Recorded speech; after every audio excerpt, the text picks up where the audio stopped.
commence à comprendre évidemment le conflit, on va dire, entre les différentes forces. Là, on a RAID, Unité Nationale, qui est normalement prévu pour malheureusement ce genre d'attentat, ce genre d'action. Sauf qu'il y a un protocole à respecter. Ce protocole n'a pas été respecté. Et finalement, ce qui s'est passé à la fin, c'est que c'est la BRI qui a été appelée et le RAID le RAID qui les a rejoints finalement ou pas, même pas. Oui, après, oui. Oui, après. Voilà, mais on sent... Alors, vraiment après, c'est-à-dire qu'ils n'avaient pas d'autorisation à entraver la marche de la BRI. Oui. C'est incroyable. Alors, je rappelle, pour que ce soit bien clair pour tout le monde, le RAID, donc Unité Nationale, il le précise bien, Jean-Michel Fauvergue, et la BRI dépendent de la préfecture de police de Paris. Oui, c'est ça, exactement. C'est la préfecture de police de Paris, et la BRI intervient dans de très, très nombreux domaines, et très utile à Paris, bien sûr.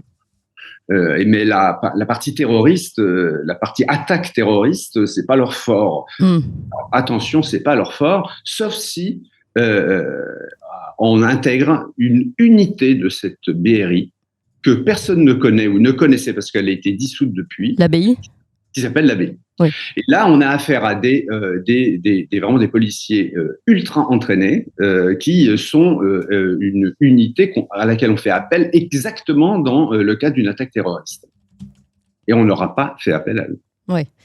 Alors, mais mieux que ça, on n'a pas fait appel à eux, mais ils étaient en mission quelque part dans Paris et ils ont entendu qu'il y avait un problème au Stade de France. Et là, ils se sont auto-mobilisés, on va dire. Et ça, c'est très grave de s'auto-mobiliser.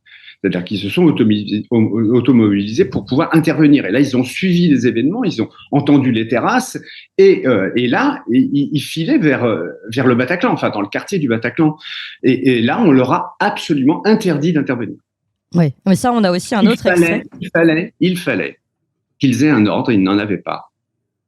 Il fallait qu'ils rejoignent le quai des Orfèvres avec les autres membres de la BRI.